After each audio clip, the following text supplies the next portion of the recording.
اسی نے انسان کو ٹھیکرے کی طرح کھنکھناتی مٹی سے بنایا اور جنات کو آگ کے شعلے سے پیدا کیا، تو تم اپنے پروردگار کی کون کون سی نعمت کو جھٹلاؤ گے؟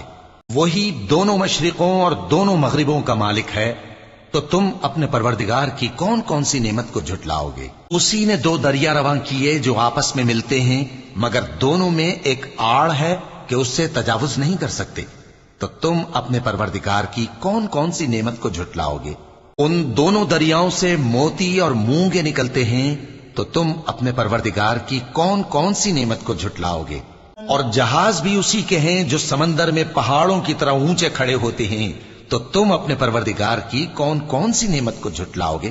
جو مخلوق زمین پر ہے سب کو فنا ہونا ہے، اور تمہارے پروردگار ہی کی ذات جو صاحب جلال و کرم ہے باقی رہے گی، تو تم اپنے پروردگار کی کون کون سی نعمت کو جھٹلاؤ گے؟ آسمان اور زمین میں جتنے لوگ ہیں سب اسی سے مانگتے ہیں، وہ ہر روز کسی نہ کسی کام میں ہوتا ہے، تو تم اپنے پروردگار کی کون کون سی نعمت کو جھٹلاؤ گے؟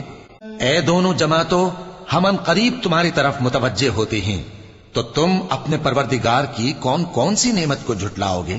اے گروہ جن و انس، اگر تمہیں قدرت ہو کہ آسمان اور زمین کے کناروں سے نکل جاؤ تو نکل جاؤ، اور زور کے سوا تو تم نکل سکنے ہی کے نہیں، تو تم اپنے پروردگار کی کون کون سی نعمت کو جھٹلاؤ گے؟